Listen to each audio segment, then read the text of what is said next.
మనమందరం కూడా కళ్ళు మూసుకున్నట్లయితే మనమందరం కూడా ప్రార్థన చేసుకొని దేవుని వాక్యంలోనికి వెళదాం. అందరం కూడా కళ్ళు మూసుకున్నట్లయితే ప్రభువారు మాట్లాడినట్లు. హల్లెలూయా. అందరు కూడా కళ్ళు మూస్తాం, ప్రభు వైపు చూస్తామా. హల్లెలూయా. నీవుంటే నాకు చాలు యేసయ్యా,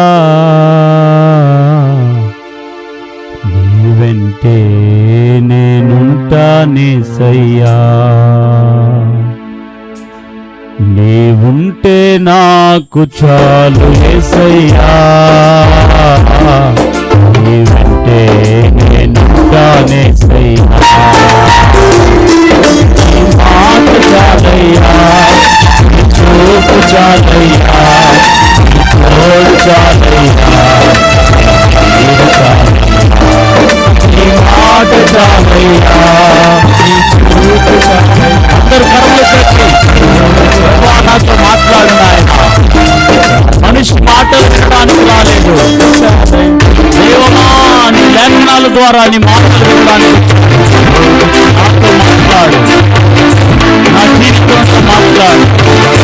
నేను ఏ స్థితిలో ఉన్నానో ఎరిగినవాడు, నా పరిస్థితులను చూసినవాడు. నాతో మాట్లాడు, నాతో మాట్లాడు.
చాలు యేసయ్యా, నీవెంటే నేనుంటానేసయ్యా.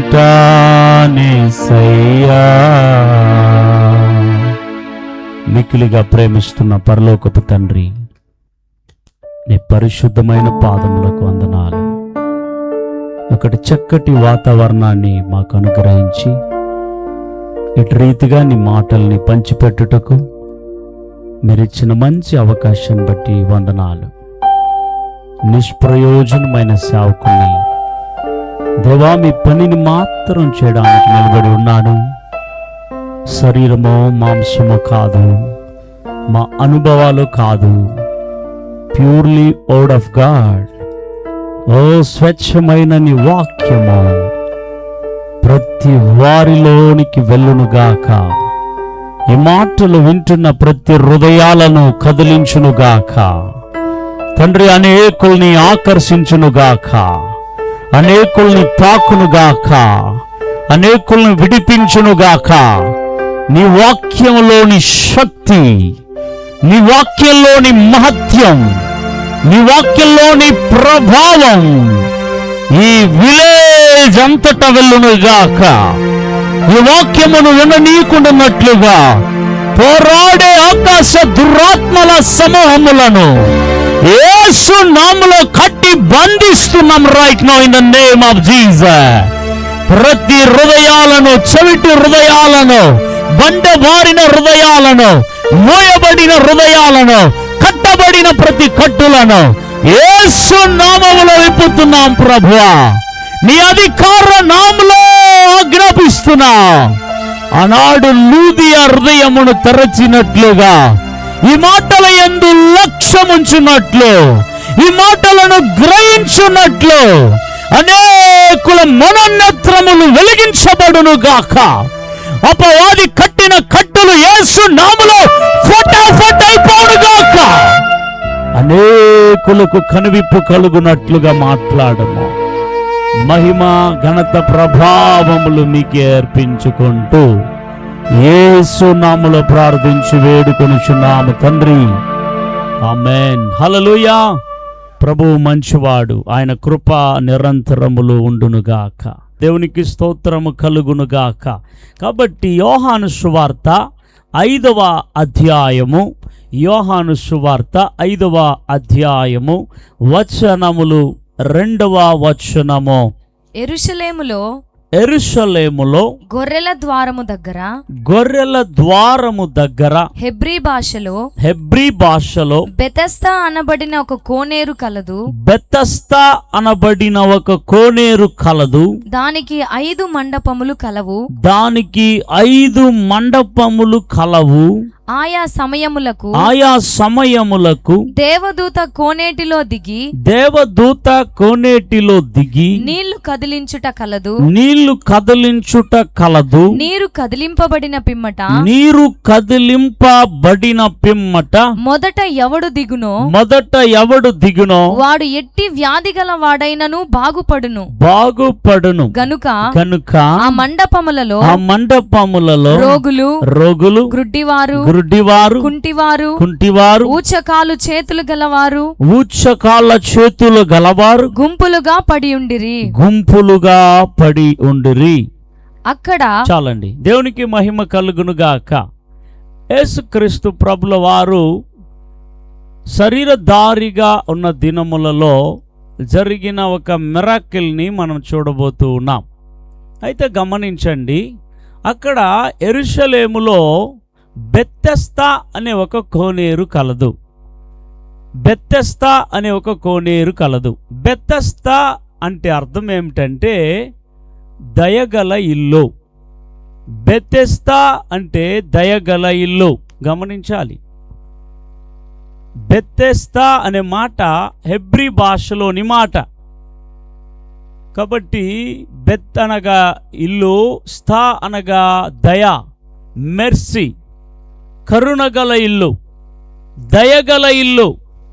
అయితే ఆ ఇంటి లోపల ఎవరున్నారంటే కుంటివారు, గుడ్డివారు, ఊచకాలు చేతులు గలవారు గుంపులుగా పడి ఉన్నారు.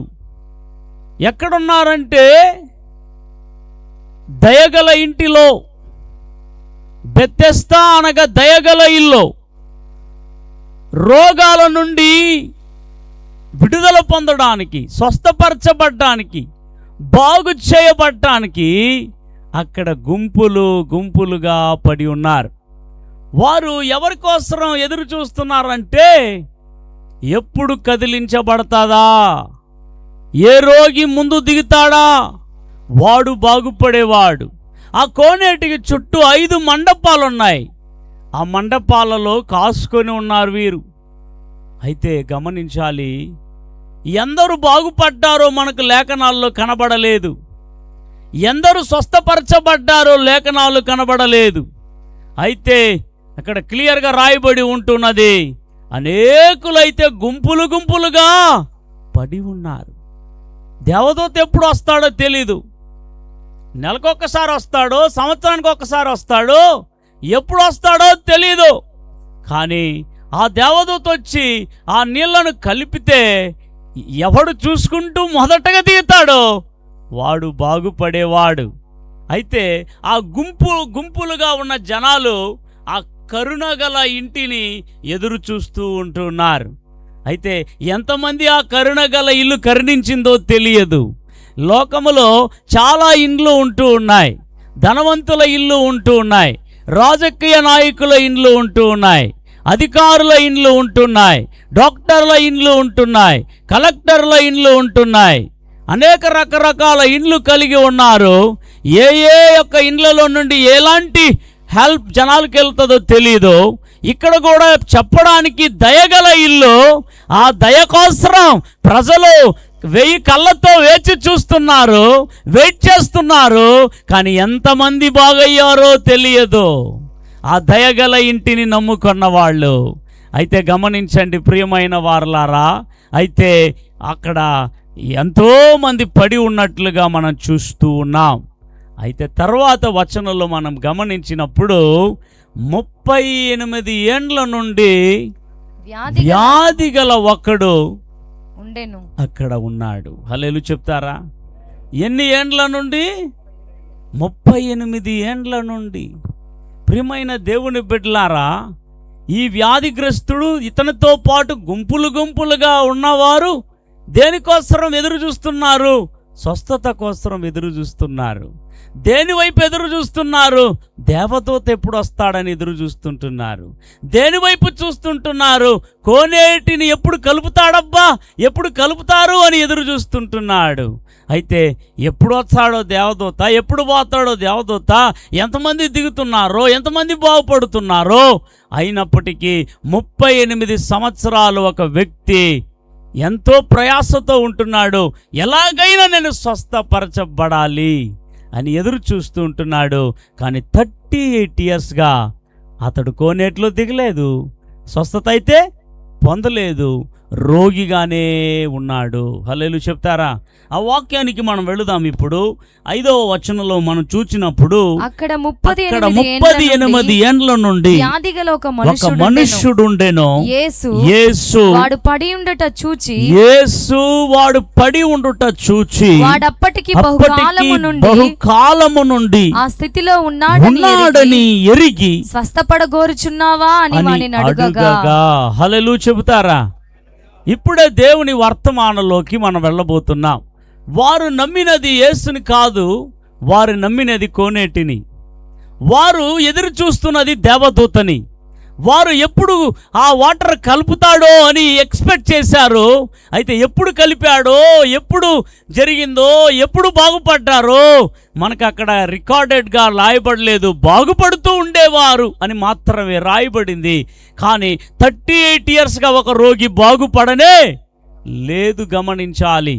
అయితే యేసు ఒక రోజున ఆ స్థలమునకు వచ్చాడు. హల్లెలూయా. ఎక్కడికి వచ్చాడు? యెరూషలేముకు వచ్చాడు. యెరూషలేములో చాలా గుమ్మాలు ఉంటాయి, చాలా ద్వారాలు ఉంటాయి. ఒక్కొక్క ద్వారాలలో ఒక్కొక్క పనులు చేయడానికి పెట్టబడింది. ఇది గొర్రెల ద్వారము గుండా, గొర్రెల ద్వారము దగ్గర అని రాయబడింది.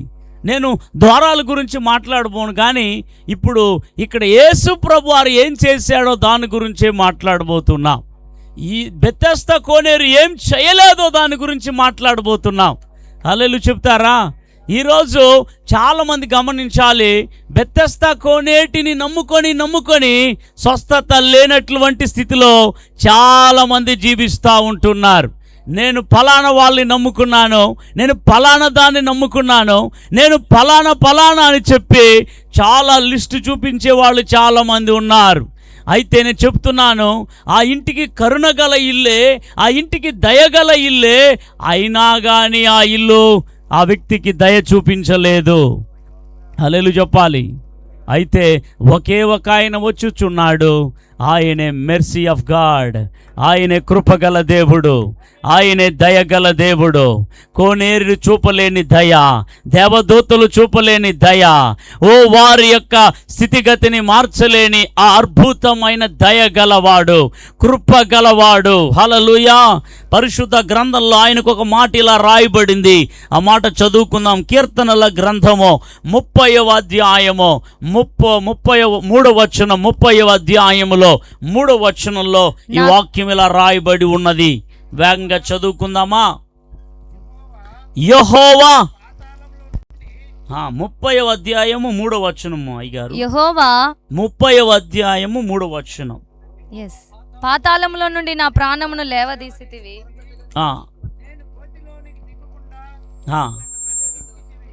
5వ వచనం అండి. ఆయన కోపము నిమిషం మాత్రం ఉండును, ఆయన కోపము నిమిషం మాత్రముండును, ఆయన దయ ఆయుష్కాలమంతయు నిలుచును. ఆయన దయ ఎప్పుడు ఉంటదంట చెప్పండి? ఆయన దయ ఆయుష్కాలమంతయు ఉంటది. బెతెస్దా అనగా దయగల ఇల్లు. హల్లెలూయా చెప్తారా? ఆ దయ కోసం గుంపులు గుంపులుగా పడి ఉన్నారు, కానీ ఎవరు కూడా బాగుపరచబడిన రికార్డెడ్ లేదు. హల్లెలూయా చెప్తారా? ఒకవేళ యేసు కంటే ముందు బాగుపరచబడ్డాడేమో, అది రాయబడా లేదు. ఎంతమంది బాగుపరచబడ్డాడో రాయబడా లేదండి, గమనించాలి.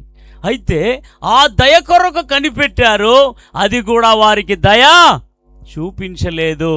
అయితే గమనించండి, ఈ లోకములో దయాదాక్షిణ్య పూర్ణుడు, ఓ కృపా సమృద్ధి గలవాడు ఎవరు అంటే మనం ఆరాధిస్తున్న యేసు ప్రభువారు మాత్రమే. ఆయన పరలోకం నుండి భూలోకానికి ఎందుకు వచ్చాడు అనంటే ఒక 3 ప్రాముఖ్యమైన విషయాలు దీంట్లో మనం చూడబోతూ ఉన్నాం. మొట్టమొదటి విషయము ఆ యోహాను 5వ అధ్యాయంలో ఏమిటి అనంటే, వాడు పడి ఉన్న దానిని చూచాడు జీసస్ క్రైస్ట్. హల్లెలూయా చెప్తారా? మొట్టమొదటిది మనం చూచినప్పుడు ఆ యోహాను సువార్త 5వ అధ్యాయము 6వ వచనంలో యేసువాడు పడి ఉండుట చూచి. హల్లెలూయా చెప్తారా గట్టిగా? ఈ మాట వింటున్న నా ప్రియ దేవుని జనాంగమా, గ్రామస్తులారా, పడి ఉన్న వ్యక్తిని యేసు చూచాడు. దానికి ముందు మండపములో గుంపులు గుంపులుగా పడి ఉన్నారు, అయితే ఎవరు కూడా వారిని చూడలేదు. అయితే ఇక్కడ ఒక స్పెషల్ అయిన ఒక ఆయన చూస్తున్నాడు. ఆయన బెతెస్దా కోనేరు లాంటి వాడు కాదు. అది చేయకపోయినా, అది వారిని బాగు చేయకపోయినా, బాగు చేయగలిగిన వాడు చూస్తూ ఉంటున్నాడు. పడిన వారిని చూస్తూ ఉంటున్నాడు, చెడిన వారిని చూస్తూ ఉంటున్నాడు. ఆయన చూసుకుంటూ వెళ్ళిపోయేవాడు కాదు. చూచాడు అనంటే, ఆయన కంటి మేరలో నువ్వు పడ్డావు అనంటే నీ బ్రతుకు ధన్యముగా మార్చబడుతుంది.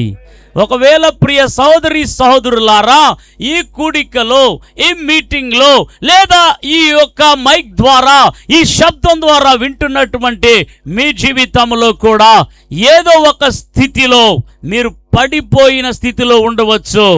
ఒకవేళ పతనమైపోయిన స్థితిలో ఉండవచ్చు. అది వ్యాధితో కావచ్చు, అది అప్పు సమస్యలో కావచ్చు, అది రోగముతో కావచ్చు, కుటుంబ సమస్యలతో కావచ్చు, మాంత్రిక కట్లతో కావచ్చు, శాపపు కట్లతో కావచ్చు. ఎలాంటి స్థితిలో నీవు పడి ఉన్నా, ఒకవేళ నువ్వు అనుకోవచ్చు, నన్ను ఎవడు చూస్తాడు, నన్ను ఎవడు బాగు చేస్తాడు, నన్ను ఎవడు విచారిస్తాడు, నన్ను ఎవడు స్వస్థపరుస్తాడు.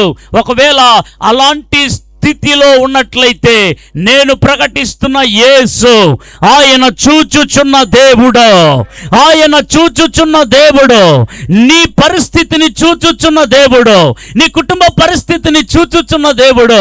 ఆయన చూసుకుంటూ ఊరికెళ్ళిపోయేవాడు కాదు. చూచిన దేవుడు నిన్ను లేవనెత్తగలిగిన వాడు, నిన్ను బాగు చేయగలిగిన వాడు, నిన్ను స్వస్థపరచగలిగిన వాడు మన దేవుడు, చూచుచున్న దేవుడు. హల్లెలూయా చెబుతారా? అయ్యా, బెతెస్దా కోనేరుని వీళ్ళే చూస్తా ఉన్నారయ్యా, కోనేరు వీళ్ళని చూడలేదయ్యా. ఓ దేవదూతలను వీరే ఎప్పుడబ్బా అని చూస్తున్నారయ్యా. కానీ ఇక్కడ మా సంగతి ఏమిటంటే, నువ్వు చూడటం కాదు, నేనే నీ స్థితిని ఎరిగి చూడడానికి వచ్చాను. ఈ కూడికలోకి వచ్చిన ప్రియ సహోదరి సహోదరులారా, నువ్వు ఏ స్థితిలో పడి ఉన్నావో, నువ్వు ఎక్కడ పతనం అయిపోయి ఉన్నావో, నీ స్థితిని దేవుడు చూస్తూ ఉంటున్నాడు. ఈ కూడిక ఎందుకో తెలుసా? నీ స్థితిని చూచి దేవుడు మార్చటానికే ఈ కూడికను దేవుడు ఏర్పాటు చేశాడు. ఒకవేళ సేవలో ఉన్నటువంటి మీతో మాట్లాడుతున్నాడు, ఈ సేవకు నన్ను పిలిచాడు, ఈ సేవకు నేను వచ్చాను, అయ్యో ఈ సేవలో నేను అభివృద్ధి చెందలేదే, ఈ సేవలో నేను పరిణితి చెందలేదే, ఈ సేవలో పరివర్తన చెందలేదే, ఈ సేవలో నేను డెవలప్ అవ్వలేదే, ఉన్న స్థితిలోనే ఉన్నానే. ఓ, నన్ను ఎవరు పైకి తీసుకెళ్ళగలుగుతారు, ఏ సమస్యల వారు నాకు హెల్ప్ చేయగలుగుతారు, ఎవరు నన్ను బలపరచగలుగుతారు అని ఉన్న స్థితిలోనే పడిపోయి ఉంటున్నావా?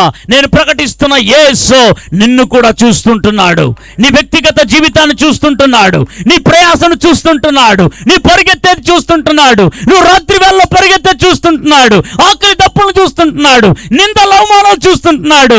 ఖచ్చితంగా ఈ రాత్రి నేను ప్రకటిస్తున్న యేసు నిన్ను చూసి నిన్ను ఉద్ధరించగలడు, లేవనెత్తగలడు. Don't worry brother. హల్లెలూయా. అతడు ఎంతకాలం ఉన్నాడంట? 38 years. చెప్పండి గట్టిగా, ఎన్ని సంవత్సరాలు? 38 సంవత్సరాలు. మన దేవుడు చూస్తూ ఊరికే వెళ్ళే దేవుడు కాదండి. హల్లెలూయా.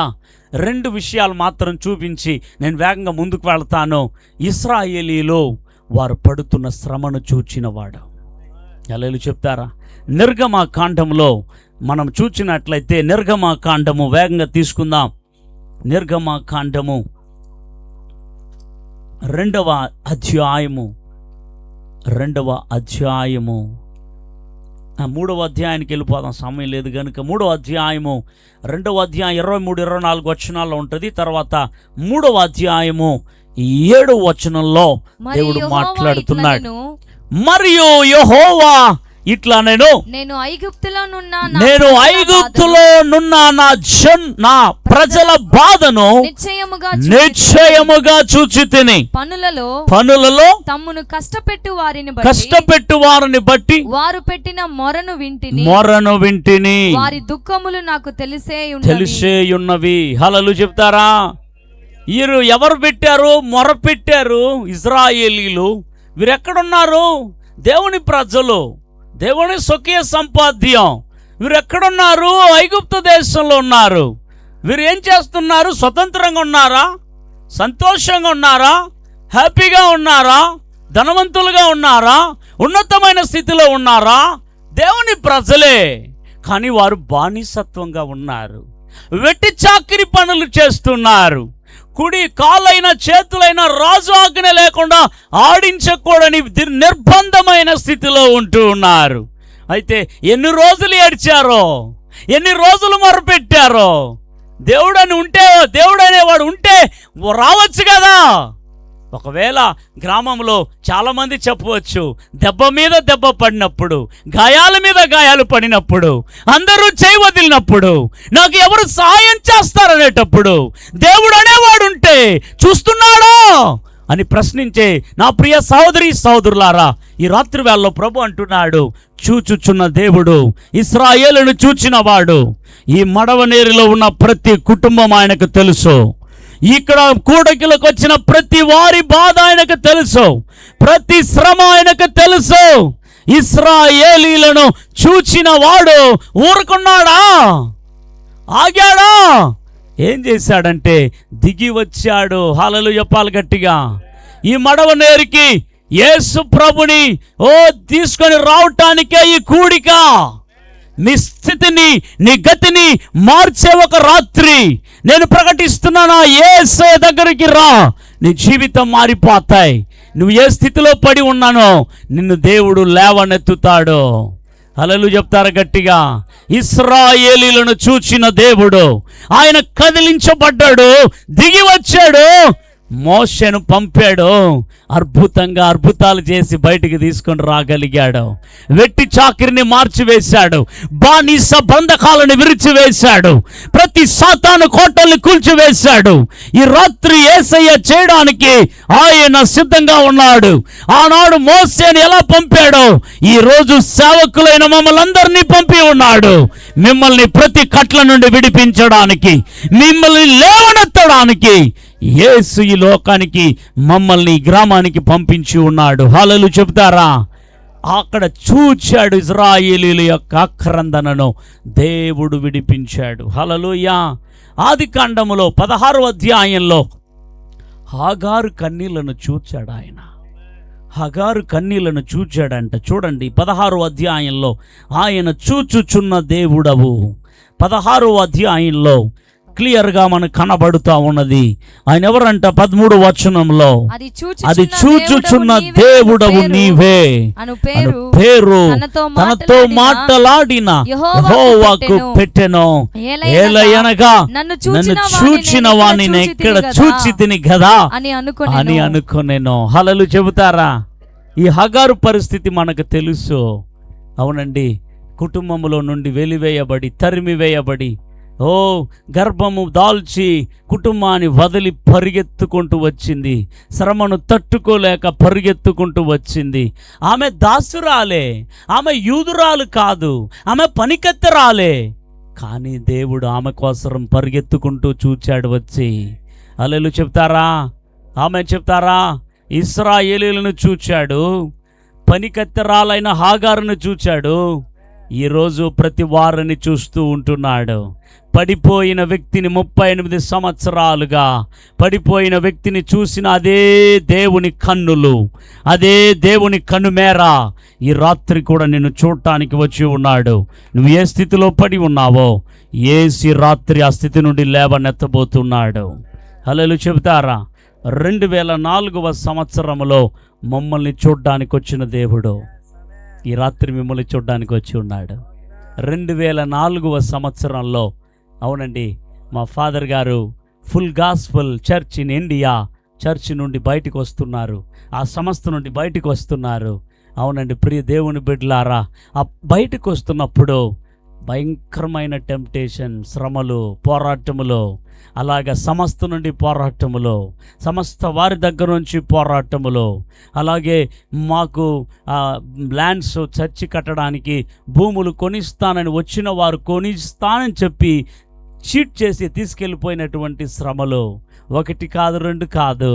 అయితే ఎవరు చూశారో చూడలేదు, కానీ చూచుచున్నవాడు చూచాడు, పిలిచిన వాడు చూచాడు, నమ్మకమైన వాడు చూచాడు, నమ్మదగిన వాడు మమ్మల్ని చూచాడు. ఆయన చూచాడు గనుకనే ఈరోజు నిలబెట్టి వాడుకుంటున్నాడు. ఆ రోజు ఆయన వైపే మేము కూడా చేతులెత్తాము. మనుషుల వైపు తిరగలేదు, సంస్థల వైపు తిరగలేదు, హెల్ప్ వైపు తిరగలేదు. హల్లెలూయా చెప్తారా? నేను చెబుతున్నాను ప్రియమైన దేవుని బిడ్డలారా, చెబుతున్నాను, చూచుచున్న దేవుడు ఆయనను మేము చూచాం, ఆయన మమ్మల్ని చూచాడు. హల్లెలూయా. ఆమేన్ చెప్పాలి గట్టిగా. ఎంతమంది ఆమేన్ చెప్తున్నారు? ఒకవేళ మీరు ఏ స్థితిలో పడి ఉన్నారు, మిమ్మల్ని పట్టించుకునేవారు లేరా? ఒకవేళ మీరు సంస్థలో ఉంటే మీ సంస్థలు పట్టించుకోలేదా? Don't worry. మీకు పెద్దవారుగా ఉండేవారు పట్టించుకోలేదా? ఒకవేళ కుటుంబంలో ఉండేవారు పట్టించుకోలేదా? ఒకవేళ భార్య, ఒకవేళ భర్త, ఒకవేళ పిల్లలు, ఒకవేళ సంఘం, ఒకవేళ కుటుంబం పట్టించుకోలేని స్థితిలో ఉన్నారా? 38 years దయగల ఇల్లు, దయగల ఇల్లు, దయగల ఇల్లు. ఏమి దయ ఉన్నిందయ్యా? ఈరోజు ఎన్నో ఇండ్లు నమ్ముకొని బ్రతుకుతున్నారు. ఏమీ లేదయ్యా, ఊరికే పేరుకే దయగల ఇల్లు, కరుణగల ఇల్లు, కృపగల ఇల్లు, సహాయం చేసే ఇల్లు ఉంటుంది, కానీ ఏమి సహాయం ఉండదయ్యా. నేను చెబుతున్న సహాయము అది తరగని సహాయము, అది స్టాపబుల్ సహాయము, దాన్ని ఆపలేము. ఆ సహాయం నీ కొరకు చాపబడితే దాన్ని ఎవడు ఆపతరము కాదు, ఏ ప్రభుత్వం ఆపతరము కాదు. ఆ సర్వశక్తి గల దేవుడే 38 years పడిపోయిన వ్యక్తిని చూచాడు. ఆమె చెప్పాలి గట్టిగా, చూచాడు. మిమ్మల్ని అందరం చూస్తున్నాడు. హెబ్రీయులకు రాసిన పత్రికలో మాట రాయబడింది, ఆయనకు కనబడిన స్పష్టము ఏదియో లేదు. హల్లెలూయా చెప్తారా? అందరూ కనబడుతూ ఉన్నారు. ఇక్కడ ఉన్న ప్రతి గుండె తెలుసు ఆయనకి, ప్రతి మనసు తెలుసు ఆయనకి, ప్రతి తలంపు తెలుసు ఆయనకి, ప్రతి ఆలోచన తెలుసు ఆయనకి. నువ్వే స్థితి గుండా ఉన్నావో తెలుసు ఆయనకి. ఆయన ఎరిగిన వాడు మార్చడానికి రాత్రి మిమ్మల్ని తీసుకొచ్చాడు. ఆ రోజు ఎందుకు వెళ్ళాడు తెలుసు? అక్కడ మీరు వాస్తవంగా చదివితే యూదుల పండుగకి వెళ్ళాడు. మీరు చదవండి. హల్లెలూయా. ఆమె చెప్పాలా? యూదులకు 7 పండుగలు ఉంటాయి. ఆ పండుగలు ఖచ్చితంగా యెరూషలేముకి వెళ్ళాలి వాళ్ళు. ఆమేన్. ఆ పండుగలకు యేసు వెళ్ళాడు, పండుగ చేయలేదు అక్కడ. ఆమేన్ చెప్పాలా? పండుగకి వెళ్ళిన ఆయన ఏం చేయాలా? పండగ చేయాలి, కానీ పండుగ చేయలేదు ఆయన. ఆమేన్ చెప్పాలి గట్టిగా. ఏం చేశాడు తెలుసా? 38 సంవత్సరాలు నిస్సహాయ స్థితిలో పడిన వ్యక్తిని వెళ్ళి చూచాడు. హల్లెలూయా. దేవుని కంటి మేర ఎలా ఉంటుందంటే, లోకము చూస్తున్నట్లుగా ఆయన చూడడు. ఆయన చూపు అద్భుతమైనది. ఆయన కంటి మేరలో నువ్వు అగపడ్డావంటే నీ లైఫ్ టోటల్ చేంజ్ అయిపోద్ది. హల్లెలూయా చెప్తారా గట్టిగా? రెండవది మనం వెళ్ళిపోదాం వేగంగా. ఆయన పడిన వ్యక్తిని చూచి 5వ వచనంలో రండి ఫాస్ట్గా. బహుకాలము నుండి వాడప్పటికి బహుకాలము నుండి ఎరిగి, రెండవది ఎరగగలడు ఆయన. ఇక్కడ ఉండే అందరినీ ఎరగగలడు ఆయన. సంఘాలకి ఉత్తరం రాసేటప్పుడు ప్రకటన గ్రంథంలో నేను ఎరుగుదును, నీ స్థితిని ఎరుగుదును, నీ గతిని ఎరుగుదును, నీ ప్రయాస ఎరుగుదును, నీ పనిని ఎరుగుదును, నీ క్రియలను ఎరుగుదును అన్న దేవాది దేవుడు ఇక్కడ బోధిస్తున్న నన్ను, వింటున్న నిన్ను అందరినీ దేవుడు చూస్తున్నాడు. హల్లెలూయా చెప్తారా గట్టిగా? మన స్థితి తెలుసా తెలీదా? మన స్థితి ప్రభుకి తెలినట్టుగా వివరిస్తున్నాం. మనం ప్రభుకి తెలినట్టుగా కొంత మసాలా వేసి ఉన్న నిజస్థితిని చెప్పట్లేదు. చాలామంది వారిలో ఉన్న నిజస్థితిని చెప్పట్లేదు, దాచుకొని పైన స్థితినే చెబుతున్నాం. కానీ దేవుడికి నీ నిజస్థితి తెలుసు. హల్లెలూయా చెప్తారా గట్టిగా? నీకు తెలిసింది ముఖస్థుతి, ఆయనకి తెలిసింది నిజస్థితి. ఆమెను చెప్పాలి గట్టిగా. ఇక్కడ ఉన్న ప్రతి వాళ్ళ నిజస్థితి తెలుసు.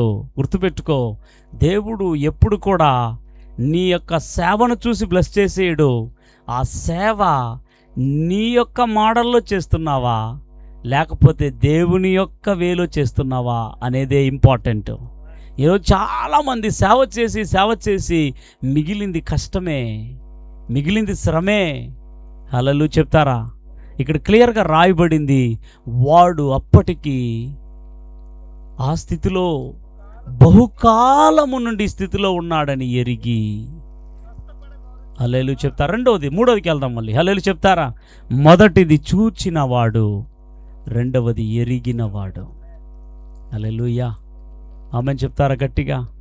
మిమ్మల్ని ఇక్కడ ఉన్న అందరినీ ఆయన ఎరుగుతున్నాడు, మీ అందరినీ చూస్తున్నాడు, మీ అందరినీ ఎరుగుతున్నాడు. ఆయన అందరి గురించి తెలుసు. మీ రహస్యాలు ఆయనకు తెలుసు. నీ నడక్క తెలుసు, నీ పడక్క తెలుసు, నీ మాట తెలుసు, నీ ఊహ తెలుసు. ఆమేన్. నువ్వు బయట ఎలా ఉన్నావో తెలుసు, లోపల ఎలా ఉన్నావో తెలుసు, నువ్వు 10 మందిలో ఎలా ఉన్నావో తెలుసు, ఒంటరిగా ఎలా ఉన్నావో తెలుసు. ప్రతి స్థితిని దేవుడు ఎరిగి ఉన్నాడు. ఎవరు తప్పించుకోలేరు. నీ క్రియలను బట్టియే నీకు ఆశీర్వాదాలు వస్తాయి. హల్లెలూయా చెప్పాలి గట్టిగా. అయితే ఇక్కడ కూడా ఒక వ్యక్తి బహుకాలము నుండి ఆ స్థితిలో ఉన్నాడు, అది ఎరిగాడు యేసయ్య. ఒకవేళ ఇక్కడ ఉన్నటువంటి మీరు ఎంతకాలపు స్థితిలో ఉన్నారో నాకు తెలియదు. కరోనా సమయంలో ఒక అద్భుతం జరిగింది పరిచర్యలో. ఇది నేను రికార్డ్ చేయాలనుకుంటున్నాను, దీనికి దేవునికి మహిమకరముగా. ఎందుకంటే జీసస్ బ్లెస్సింగ్ మినిస్ట్రీలో ఇలాంటి గాస్పుల్స్ నెలకు 2 చేస్తుంటాం మేము. ప్రతి నెల కూడా 2 గాస్పుల్స్ చేస్తుంటాను. మీ పాస్టర్స్ కూడా అందరూ చెప్తున్నాను, మేమున్నాం, వాడుకోండి. వచ్చి వాక్యం చెప్పి చక్కగా ఒకరోజు మీ ఏరియాలోనే. హల్లెలూయా చెప్తారా? ఇలాంటి పిఎస్ సిస్టము, లైట్స్ అన్నీ కూడా నెలకు 1 రోజు మాత్రమే. ఎందుకంటే మేము వెళ్తున్నాం, మళ్ళీ పరిచర్లు ఉన్నాయి ఎక్కువగా, అది ముందే చెప్పాలి. హల్లెలూయా చెప్తారా? కరోనా సందర్భంలో ఒక ఫ్యామిలీ వారు బెంగళూరు పట్టణం నుంచి వచ్చారు. బెంగళూరు పట్టణం నుంచి మన సంఘంలో విశేషమైనటువంటి ఏమిటంటే, అమావాస్య రాత్రిలో మెలకు ప్రార్థన చేస్తాము. అనేకుల్లో ఉన్నటువంటి దురాత్మలు, దెయ్యాలు ఇలాంటివన్నీ కూడా వెళ్ళగొడుతూ ఉంటాం. దేవుడు అద్భుతంగా విడుదల ఇస్తాడు. హల్లెలూయా చెప్తారా? ఆమేన్ చెప్పాలి గట్టిగా. అయితే ఆ బెంగళూరు పట్టణం నుంచి ఒక సహోదరిని తీసుకొచ్చారు కరోనా కాలంలో. ఆ కాలంలో రాత్రి ఆ ప్రార్థనకు వచ్చారు. అయితే ఏం ప్రాబ్లం అని అంటే, ఆమెకి మాంత్రిక చేతబడులు చేశారు. ఆ తల్లి, ఆ సహోదరికి ఫాదర్ లేడు, అమ్మ మాత్రమే ఉంది, తమ్ముడు ఉన్నాడు, చెల్లెలుంది. ఆ ఇంటికి పెద్ద దిక్కు, గమనించాలమ్మా, ఆ ఇంటికి పెద్ద దిక్కు, ఆమె సంపాదన, ఆమె ఆ కుటుంబానికి మొత్తం చూసుకునే ఆమె బ్యాంక్ ఎంప్లాయ్ ఆ సహోదరి. అయితే ఏం జరిగిందో తెలీదు, ఆ సహోదరికి నల్లగా బ్లాక్గా మారిపోయింది. మొత్తం ఒళ్ళంతా బ్లాక్ అయిపోయింది. కాలు చేతులంతా కూడా తిరిగిపోయింది. కాళ్ళు ఒక పక్క, చేతులు ఒక పక్క, వ్రేళ్ళు ఒక పక్క తిరిగిపోయింది. మన స్థిమితం లేదు, మతి స్థిమితం లేదు. Like a mental. కన్నడ మాట్లాడుతుంది, మలయాళం మాట్లాడుతుంది, తమిళ్ మాట్లాడుతుంది, ఇంగ్లీష్ మాట్లాడుతుంది. మన భాష అస్సలు అర్థం కాదు. గమనించండి, ఆమె అలా పడిపోయిన ఆమెను తమిళనాడు, కర్ణాటక మంత్రగాళ్ళు, చేతబడులు, ఇంకా ఎక్కడెక్కడ ఏమేం చేయాలో అన్ని ప్రయత్నం చేశారు. చివరికి ఆఖరికి ఎవరో బెంగళూరులో విడుదల పొందిన వారు మన సంఘంలో అక్కడ వారు చెప్పారు, ఇట్లా Jesus blessing church Bangarupalyam on the Chittoor వేలో అక్కడ ఉంటుంది, అక్కడికి వెళ్తే బాగా అయిపోద్ది నీ కూతురు. వాళ్ళు సుమో పెట్టుకొని వారు ఆ రాత్రి కూడికలకు వచ్చారు. గమనించండి, ఎందుకు ఈ మాట చెప్తున్నానంటే ఆమె స్థితిని ఎరిగిన వాడు దేవుడే, మేం కాదు, మాకు తెలీదు. హల్లెలూయా చెప్తారా? ఆమె స్థితిని ఎరిగిన వాడు దేవుడే. ఆమె అలాంటి స్థితిలో తీసుకొచ్చారు. ఆ రాత్రి అయిపోయిన తర్వాత 2 గంటల సేపు ప్రార్థన చేశాం. ప్రార్థన చేసిన తర్వాత ఏ ఉలుక్కు లేదు, పలుకు లేదు. హల్లెలూయా చెప్తారా? ఏం మాట్లాడలేదు. ఆమె మైండ్ అంతా ఖరాబ్ అయిపోయింది. అంత దారుణమైన స్థితిలో ఉంది. ఆమె మా మాటలు వినే ఒక పరిస్థితిలో లేరు. ప్రార్థన చేసి ఒక ప్రైర్ ఆయిల్ ఆమెకి ఇచ్చి, దేవుడు అద్భుతంగా నీ కుమార్తెని బాగు చేస్తాడు. ప్రభు జ్ఞాపకం చేసుకున్నాడు ఈ రాత్రి, ప్రభు ముట్టడం ప్రారంభించాడు ఈ రాత్రి అని ఆ పాప చిత్ర అని బిడ్డ కుమార్తె పేరు. అలా ప్రార్థన చేసి నూనెచ్చి పంపించినాం. పాస్టర్ గారు చెప్పారు, యేసయ్య ఖచ్చితంగా కార్యం చేస్తాడు, నీ కుమార్తె స్థితిని మారుస్తాడు అని పంపించిన తర్వాత 1 వారం లోపల దేవుడు అద్భుతంగా ఆమెను స్వస్థపరిచాడు. మెంటల్ అంతా మారిపోయింది. 2వ కరోనా సీజన్ అప్పుడు అప్పుడు వచ్చింది. ఆమె హెయిర్స్ అన్నీ వచ్చేసినాయి, కలర్ అన్నీ వచ్చేసినాయి, చక్కగా ఉంది ఆ బిడ్డ. అమ్మా ఎవరు మీరు అని అడిగాను ఆమెని. సార్ మాది బెంగళూరు, ఇట్లా నన్ను కారులో మోసుకొని వచ్చారంట. అప్పుడు నేను వేరేలాగున్నాను లేండి, ఇప్పుడు నా యేసయ్య మార్చాడు. హల్లెలూయా చెప్తారా? ఆమె స్థితిని మార్చింది జీసస్ బ్లెస్సింగ్ చర్చ్ కాదు, ఆమెను స్థితిని మార్చింది పాస్టర్ యోహాన్ గారు కాదు, ఆమె స్థితిని మార్చింది పాస్టర్ కిరణ్ గారు కాదు. స్థితిని ఎరిగిన వాడు మార్చగలిగాడు. హల్లెలూయా చెప్తారా? అయితే ఆ బిడ్డ ఎవరి దగ్గరకు వచ్చింది అంటే, ఆ ఫ్యామిలీ ఎవరిని ఆశ్రయించారు అంటే యేసుని ఆశ్రయించారు. అంటే మన దగ్గరికి యేసు వచ్చిన అద్భుతం జరుగుతుంది, నువ్వు యేసు దగ్గరకు వచ్చిన అద్భుతం జరుగుతుంది. హల్లెలూయా చెప్తారా? వాళ్ళు బెంగళూరు నుంచి యేసు దగ్గరికి వచ్చారు, యేసయ్య ఆ బిడ్డని బాగు చేశాడు, యేసయ్య ఆ బిడ్డని స్వస్థపరిచాడు. ఎవరే బాగు చేయలేరని వదిలేశారంట. ఇంక నా కూతురు పరిస్థితి అంతే అని మానేశారంట అన్ని చేయడం. వారికి ధనం లేదు. అలాంటి స్థితిలో కూడా యేసయ్య మిరాకిల్ చేశాడు. ఒకవేళ ఈ మైక్ ద్వారా ఈ వాక్యం వింటున్న ప్రియ సహోదరులారా, డాక్టర్ల చేత చేయబడి నా స్థితి అంతే, నా పరిస్థితి అంతే, నా బ్రతుకు అంతే, ఇంకా మారదు, ఇంకా మారలేను, అలాంటి స్థితిలో ఒకవేళ మీరు తీర్మానంలోకి వచ్చేసి ఉంటే, నేను ప్రకటిస్తున్న యేసుకు సమస్తము సాధ్యమే. నీ స్థితిని మార్చడానికి సాధ్యమే, నీ గతిని మార్చడానికి సాధ్యమే. హల్లెలూయా చెప్తారా? 2వ సాక్ష్యం చెప్పి వేగంగా ముగించబోతున్నాను. గాజురుపల్లిలో జరిగిన ఒక సాక్ష్యం. హల్లెలూయా చెప్తారా? ఎవరో కాదు, వారి తమ్ముడు కొడుకు, అన్న కొడుకా, జోసెఫ్ బ్రదర్ యొక్క అన్న కొడుకు నాగరాజ్ అన్న కొడుకు రమేష్. ఆమేన్ హల్లెలూయా. ఆయన పరిస్థితి ట్యాబ్లెట్ వేస్తేనే నిద్రపోయేవాడు.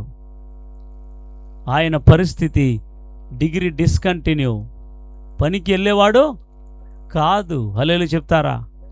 ఈరోజు 20,000 రూపాయల జీతగాడు. ఆమేన్ చెప్పాలి గట్టిగా.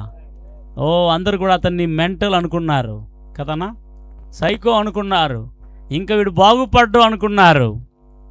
యేసయ్య అతన్ని నిలబెట్టాడు. స్థితిని ఎరిగిన వాడు మార్చగలడు. వాళ్ళ అక్కకు అలా జరిగింది ఎరాండ్లపల్లిలో. వాళ్ళ అక్క కూడా లైక్ మెంటల్ అయిపోయి ఎక్కడంటే అక్కడ పరిగెత్తడు, రాత్రిలో బట్టలు విప్పేసి పరిగెత్తడు ఆమె. భయంకరమైన స్థితి. దేవుడు మార్చాడు. ఒకవేళ గ్రామంలో ఉన్న పెద్దలారా, యవనస్తులారా, తల్లులారా, ఒకవేళ నీ పిల్లలు మాట వినట్లేదా, ఒకవేళ నీ భర్త మాట వినట్లేదా? ఒకవేళ తాగి నీ జీవితాలను, నీ బ్రతుకులను పాడు చేస్తూ ఉంటున్నారా? మీ ధనాన్ని పాడు చేస్తూ ఉంటున్నారా? ఈ రాత్రి నేను ప్రకటిస్తున్న యేసు మీ ఇంటికి రావాలని కోరుకుంటున్నాడు, మీ జీవితంలోకి రావాలని కోరుకుంటున్నాడు. ఎప్పుడైతే యేసుని నువ్వు ఇన్వైట్ చేస్తావో మీ స్థితి మారిపోతుంది, మీ పరిస్థితులు మారిపోతుంది. మా సంఘంలో ఎంతోమంది డ్రింకర్స్ మార్చబడి ఉన్నారు, ఎంతోమంది దొంగలు మార్చబడి ఉన్నారు, ఎంతో దుర్మార్గులు మార్చబడి ఉన్నారు, ఎంతో వ్యభిచారులు మార్చబడి ఉన్నారు, దోపిడిగాళ్ళు మార్చబడి ఉన్నారు. అది సంస్థ మార్చలేదు, అది మతం మార్చలేదు, యేసే మార్చాడు. ఆ యేసునే మేము ప్రకటిస్తూ ఉంటున్నాం. ఒకవేళ నువ్వు ఏ స్థితిలో ఉన్నావో అయితే చివరగా ఒక మాట యేసు అడిగాడు, నువ్వు స్వస్థపడగోరుచున్నావా? హల్లెలూయా. చూచాడు, ఎరిగాడు, స్వస్థపడగోరుచున్నావా? ఈ గ్రామాన్ని చూసి అడుగుతున్నాను, మీరు బాగుపడాలని కోరుకుంటున్నారా? మీ పిల్లలు బాగుపడాలని కోరుకుంటున్నారా? మీ కుటుంబాలు బాగుపడాలని కోరుకుంటున్నారా? మీ జీవితాలు బాగుపడాలని కోరుకుంటున్నారా? యేసు 38 సంవత్సరాలుగా పడిన వ్యక్తిని బాగుపడాలని అడిగిన అదే యేసయ్య రాత్రి అడుగుతా ఉన్నాడు. ఎస్, బాగు చేయడానికి ఈ కూడిక, నీ కుటుంబాలను బాగు చేయడానికే ఈ కూడిక, నీ బ్రతుకును బాగు చేయడానికే ఈ కూడిక. ఇప్పటికే జరిగిపోయిన డ్యామేజ్ జరిగిపోయిందా? జరిగిపోవలసిన నష్టం జరిగిపోయిందా? అన్ని పోగొట్టుకునే నిస్సాయ స్థితిలో ఉన్నావా? దేవుడు ఇలా అడిగినప్పుడు ఒక మాట అంటాడు, అయ్యా అయ్యా నాకేమో బాగుపడాలని ఉంది, కానీ నేను దిగడానికి నాకు ఎవడు లేడు, ఎవడు సహాయం చేయలేడు. కుటుంబస్తులు కొంతవరకే సహాయం చేయగలుగుతారు, బాగా అవ్వలేదనుకో వదిలేస్తారు. వీడిని మేపేదానికంటే, వీడిని చూసేదానికంటే, ఒకవేళ నేను చెప్తున్నాను, లోకమంతే, మనుషులంతే, కొంతవరకు సహాయం చేయగలుగుతారు, కొంతవరకు ఇవ్వగలుగుతారు, కొంతవరకు నడవగలుగుతారు. అంతం వరకు నీతో ఉండేవాడు, అంతం వరకు నడిపించేవాడు, అంతవరకు చేరదీసేవాడు యేసయ్య మాత్రమే. నిన్ను అడుగుతున్నాడమ్మా, నీకేం కావాలి బ్రదర్? యవనస్తుడా నీకేం కావాలి? అమ్మా తల్లి నీకేం కావాలి? సేవకుడా సేవలో నీకేం కావాలి? దేవుని ప్రభువే అడుగుతున్నాడు నిన్ను చూసి, ఏం కావాలి? ఏం కావాలి? ఏం సాకులు చెప్పొద్దు. వాళ్ళు చెప్తారా, నీకు ఎవరు లేకపోయినా పర్వాలేదు, నీకు ఎవరు హెల్ప్ చేయకపోయినా పర్వాలేదు. ఇంత అడుగుతున్నానే, నేనే హెల్ప్ చేయడానికి వచ్చాను. ఆమెన్ చెప్పాలి గట్టిగా, నేనే హెల్ప్ చేయడానికి వచ్చాను. ఆమెన్. ఇతడు హెల్ప్ లేదు, ఎవరు సాయం చేయలేదని వస్తున్నాడు. అయితే యేసు అంటున్నాడు, ఎవరి హెల్ప్ అవసరం లేదు. దయగల ఇల్లును నమ్ముకున్నావా? దయగల ఇల్లు వదిలేసింది, దయగల వాడే దిగి వచ్చాడు. ఎవరండి ఈ లోకంలో దయగలవాడు? ఎవరయ్యా కృపగలవాడు? ఆ యేసయ్యని ఈరోజు ప్రకటించి ఉన్నాం. Purely word of God. పరిచర్లో ఏమైతే జరిగిందో యేసు ద్వారా అది చెప్పాను. సంఘంలో ఏం జరిగిందో, మా జీవితాల్లో ఏం జరిగిందో చెప్పాను. మాకు చేసిన దేవుడు, ఈ 38 సంవత్సరాల వ్యక్తిని అడిగి స్వస్థపరిచి బాగు చేసిన దేవుడు, లేవనెత్తిన దేవుడు, ఈ రాత్రి మిమ్మల్ని కూడా బాగు చేయడానికి దేవుడు సిద్ధంగా ఉన్నాడు. ఒకవేళ మీ జీవితంలో అపవాది యొక్క పోరాటాల్లో ఉన్నారేమో, ఒకవేళ మీ జీవితంలో ఆధ్యాత్మికంగా ఎదగలేక ఏదో మిమ్మల్ని పట్టి లాగుతుందేమో, యేసు ఈ రాత్రి వాటి నుండి విడుదలైపోతున్నాడు. యేసు ఈ రాత్రి కార్యాలు చేయబోతున్నాడు. కొలతలేని పరిశుద్ధాత్ముడు ఇక్కడ సంచారం చేస్తున్నాడు. కొలతలేని పరిశుద్ధాత్మ ఇక్కడ సంచారం చేస్తున్నాడు. ఈ గ్రామంలో అనేకులు ప్రభు వైపుగా ఆకర్షించబడబోతున్నారు. అనేక యవనలను దేవుడు ముట్టబోతున్నాడు. అనేకులను దేవుడు సంధించబోతున్నాడు. ఇక్కడ పాడిన పాటలు, ఇక్కడ చేసిన ఆరాధన, ఇక్కడ చేసిన ప్రసంగాలు, ఇక్కడ చేసిన పరిచర్య, అది కార్యరూపము దాల్చబోతున్నది. అది కార్యరూపము దాల్చబోతున్నది. ఎస్, దేవుని కొరకు పడే ప్రయాస ఏది వ్యర్థం కాదు. ఎంతమంది నమ్ముతూ ఉన్నారు? ఒకవేళ నీ స్థితి బాగలేదనుకుంటున్నావా? యేసు ఎరిగి ఉన్నాడు, నిన్ను అడుగుతున్నాడు. ఎస్, ఈ రాత్రి దేవుడు కార్యములు చేయబోతున్నాడు. ఉన్న పాటన మనందరము కూడా దేవాది దేవుని వైపుగా చూడబోతూ ఉంటున్నా. ఒక్క మాట మాత్రం నేను నోట్ చేసి ముగించబోతున్నాను. ఇంతటి దారుణమైన పరిస్థితికి కారణం తెలుసా? 38 సంవత్సరాలు ఆ వ్యక్తి పడిపోవడానికి కారణం ఏం తెలుసా? ఈరోజు చాలామంది పడిపోవడానికి కారణం ఏం తెలుసా? ఈరోజు చాలామంది కట్లతో ఉండడానికి కారణం ఏం తెలుసా? ఈరోజు చాలామంది శాపంలో ఉండడానికి కారణం ఏం తెలుసా? ఈరోజు చాలామంది అవస్థలో ఉండడానికి కారణం ఏం తెలుసా? శాంతి లేక, సమాధానం లేక, సంతోషం లేక, ఆరోగ్యం లేక, కుటుంబంలో ఐక్యత లేక, విచ్చలవిడిగా ఈరోజు నష్టాలతో, కష్టాలతో, ఇబ్బందులతో, పోరాటాలతో ఉండడానికి కారణం ఏం తెలుసా? ఒక్క మాట 14వ వచనం 5వ అధ్యాయం 14వ వచనం రాయబడింది. యోహాను 5:14లో అటు తరువాత యేసు దేవాలయంలో వానిని చూచి, ఇదిగో స్వస్థత నొందితివి, మరి ఎక్కువగా కీడు నీకు కలగకుండునట్లు ఇకను పాపము చేయకుమని చెప్పగా. హల్లెలూయా చెప్తారా? వాడు పతనానికి కారణమేమి? పాపం. వారు పడిపోవడానికి కారణమేమి? పాపం. అయ్యా, నీ జీవితంలో నీ బ్రతుకులో ఈ పాపం అనే దానికి నువ్వు చోటు ఇవ్వగలిగితే పతనంలోకి తీసుకెళ్ళిపోతుంది, నష్టంలోకి తీసుకెళ్ళిపోతుంది, డ్యామేజ్లోకి తీసుకెళ్ళిపోతుంది. ఇక్కడ ఒక్క మాట చెప్పాడు, నిన్ను కీడులో పడవేస్తుంది, పాపము నష్టంలో పడవేస్తుంది, పాపము ప్రజలకు అవమానం తీసుకొస్తుంది, పాపము వారిని దేవునికి దూరముగా చేస్తుంది, ఆశీర్వాదాలకు దూరంగా చేస్తుంది, దేవుని సన్నిధికి దూరంగా చేస్తుంది, దేవుని వద్దకు రాకుండా చేస్తుంది. గమనించాలా? మండపంలో పడి ఉన్నాడు, ఇప్పుడు దేవాలయంలో. ఆమేన్ చెప్పాలి గట్టిగా. అప్పుడు స్వస్థత కోసము బెత్తెస్దా కోనేటిని ఎదురు చూశాడు. స్వస్థతే ఆయనను వెదకి యేసు ద్వారా వచ్చింది. హల్లెలూయా చెప్తారా? ఈ కోనేరు మాడలే అన్ని కోనేరులు వచ్చినాయి. ఆమేన్ చెప్పాలి గట్టిగా. మన ఇండియాలో ఎన్ని టెంపుల్ దగ్గర కోనేరులు ఉన్నాయో, ఎన్ని రకాల జలాల్లో దిగినా,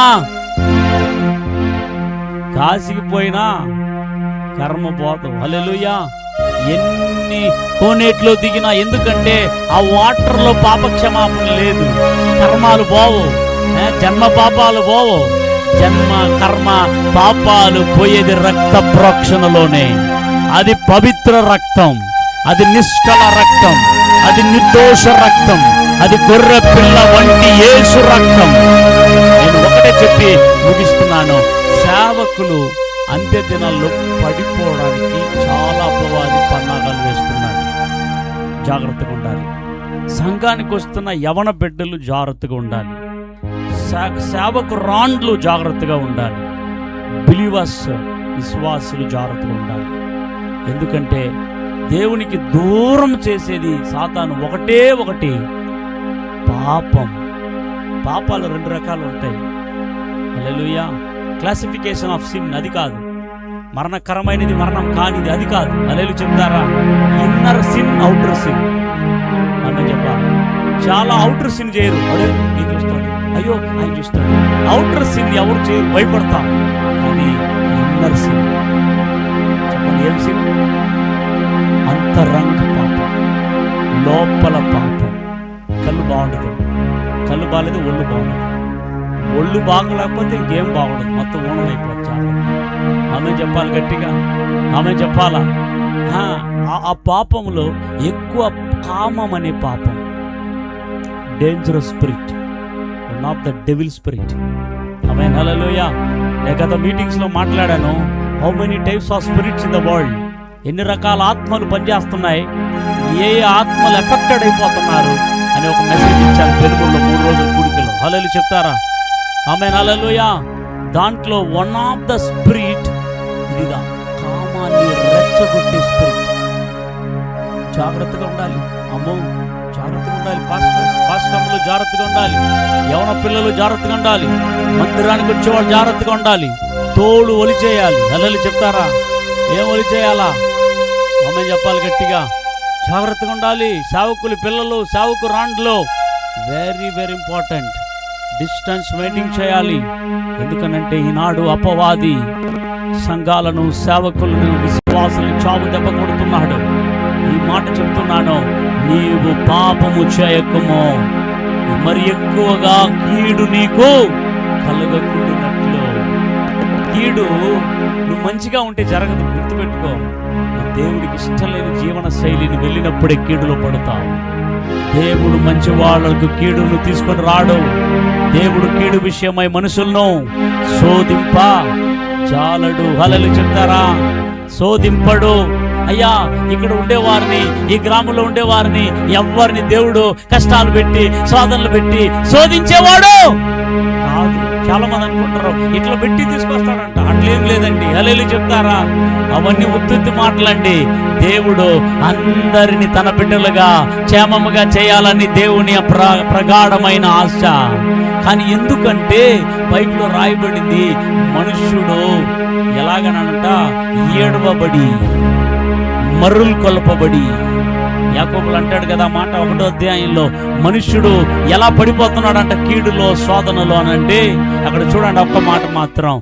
యాకోబు 1వ అధ్యాయంలో, ప్రతివాడును తన స్వకీయమైన దురాశ చేత ఈడ్వబడి మొదటి అధ్యాయము 14వ వచనం, ప్రతివాడును తన స్వకీయమైన దురాశ చేత ఈడ్వబడి మరలు కొల్పబడిన వాడై శోధింపబడును.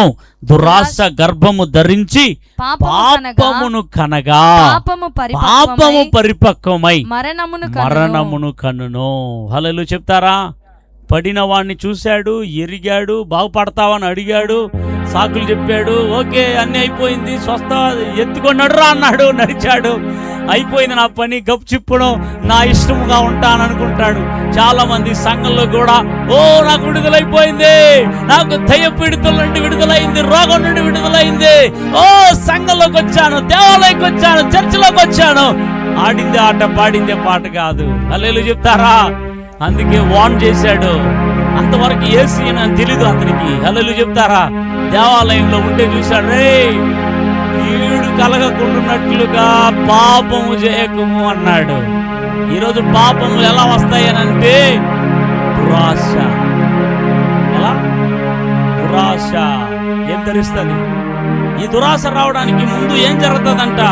ప్రతివాడును తన స్వకీయమైన దురాశ చేత ఏడవబడి మరులు కొలపబడిన వాడై అని. కాబట్టి దయచేసి ఇక్కడ ఉన్న ప్రతి వాళ్ళకి శోధన లేని వాళ్ళు ఎవరు లేరు. అందరికీ శోధన ఉంది. కానీ ఆ శోధనను తట్టుకొని నిలబడాలంటే ప్రభు సహాయం కావాలి, పరిశుద్ధాత్మ సహాయం కావాలి, వాక్య సహాయం కావాలి. ఆమె చెప్పాలి గట్టిగా.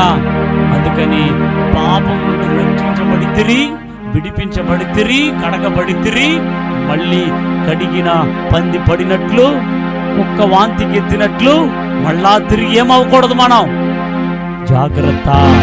నీకు ఎన్ని ఆశలు మీ ముందర వచ్చి నిలబడినా చెప్పాలి, అన్ని ఆశల కంటే యేసయ్య ఆశే నాకు గొప్పది.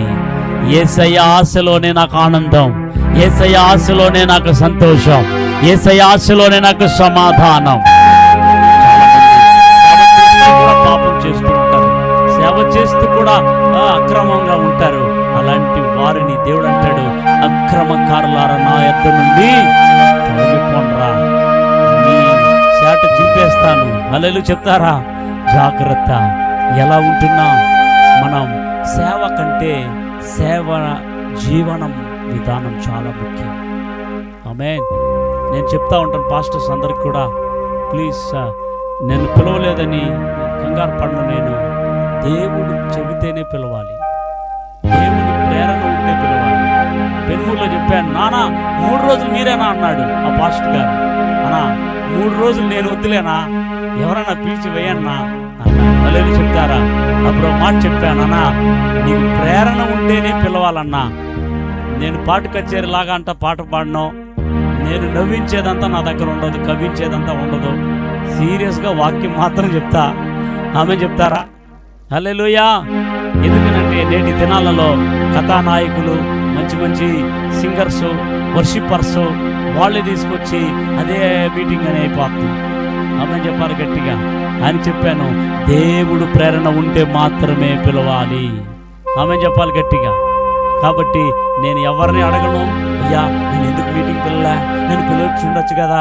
నో, అలా పిలుచుకునేది కాదు సేవ, పిలవకుండానే పిలువబడేదే సేవ.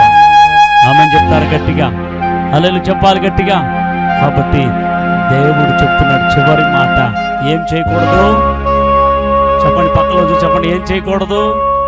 పాపం వల్ల వచ్చు జీతం ఆ మరణం.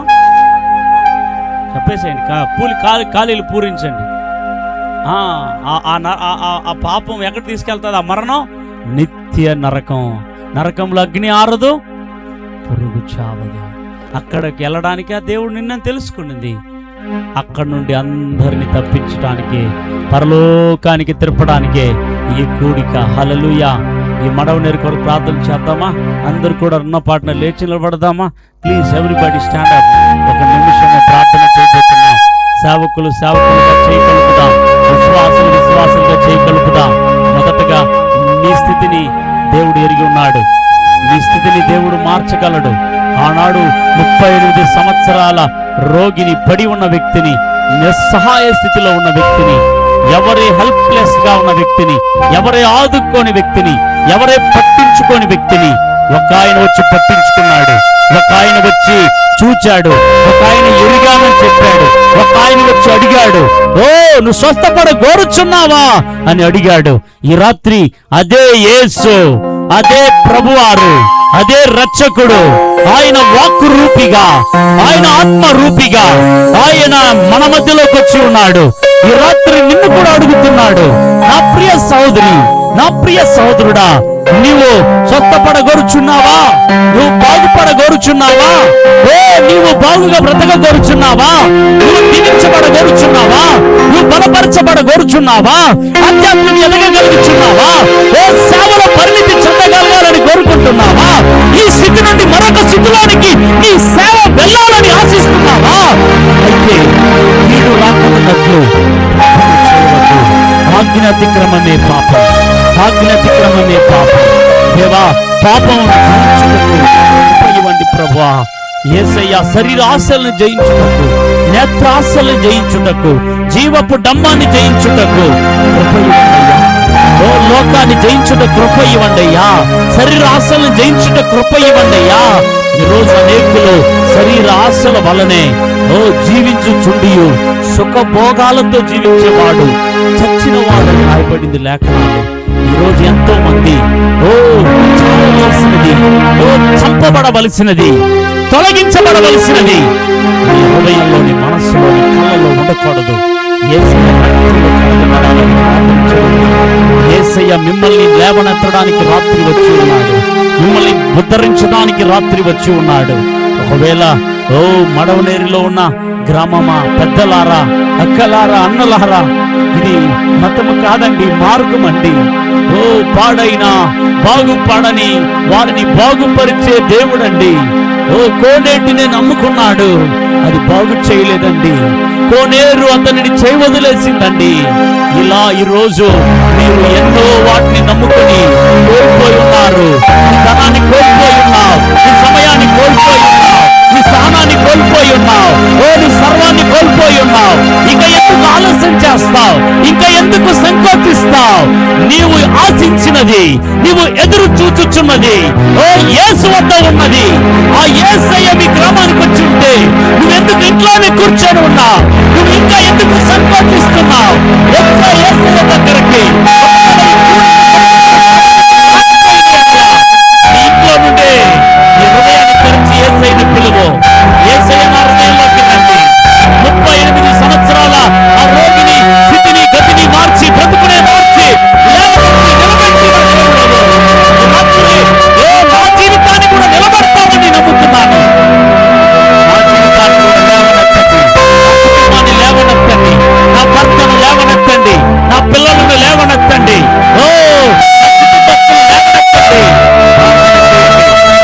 గ్రామమా ప్రార్థన చెయ్యండి. ఒకవేళ త్రాగుడులో పడిపోయి ఉన్నారా? వ్యాధిలో పడిపోయి ఉన్నారా? అప్పు సమస్యలో పడిపోయి ఉన్నారా? మానసిక రుగ్మతలో పడిపోయి ఉన్నారా? అందరూ చేత చేయబడబడిన స్థితిలో పడిపోయి ఉన్నారా? శాంతి సమాధానం లేక పడిపోయి ఉన్నారా?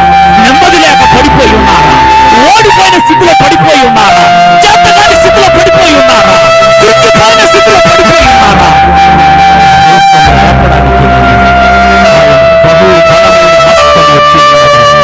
ఆయన బహుబలమైన హస్తము నీ కొరకు చాపబడుతున్నది. బలపరిచే హస్తము చాపబడుతున్నది. ఓ యేసయ్య బాహువు చాపబడుతున్నది. ఆనాడు ఇశ్రాయేలీయులను మోసుకొచ్చిన అదే హస్తములో ఈ రాత్రి వేళలో ఒకవేళ ఈ కూడికలో ఉన్నవారు ఎలాంటి స్థితిలో ఉన్నారో నాకు తెలియదు. యేసయ్య మారుస్తాడని మాత్రం నాకు తెలుసు. యేసయ్య తాకుతాడని తెలుసు. ఓ ప్రార్థన చేయండి. ప్రభుకి మీ బాధలు చెప్పండి, మీ కన్నీళ్ళు చెప్పండి, మీ వేదనలు చెప్పండి.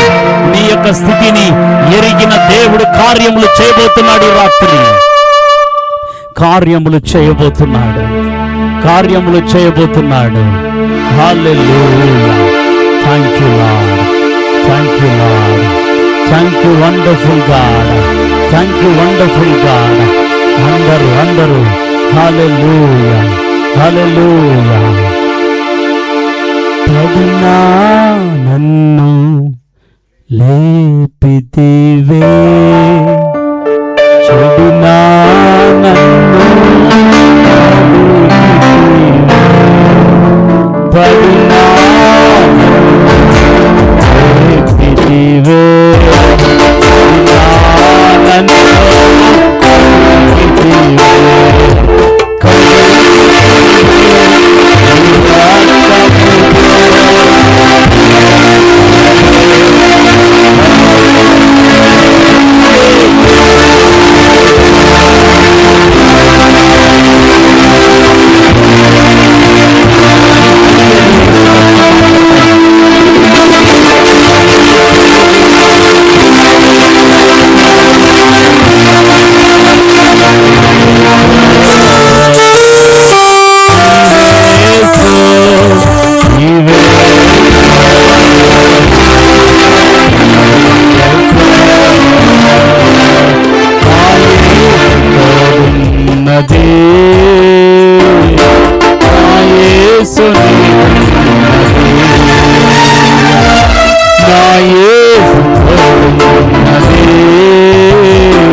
రమ్మనుచున్నాడు. నీ కొలతలను మార్చడానికి, నీ జీవితాన్ని ఉద్ధరించడానికి. రండి యేసు వద్దకు రండి. హృదయమును యేసుకి ఇవ్వండి. నీ జీవితాన్ని ఇవ్వండి. కష్టములు వచ్చిన కారించి నిన్ను కాపాడును. ఎంత కష్టములు ఉన్నాను, బాధలున్నాను, వేదనలు ఉన్నాను, యేసు యువక యువతి, పెద్దలారా, పిల్లలారా, రండి, యేసు వద్దకు రండి.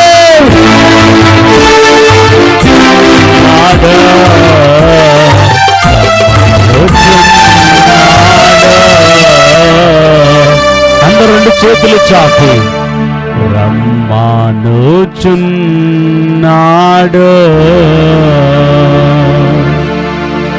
రమ్మానుచున్నాడు. అందరి కొరకు ఒక ప్రార్థన చేయబోతున్నా. ఎస్, మీ చేతులు చాపి దేవుని వైపు చూద్దాం. దేవుని వైపు.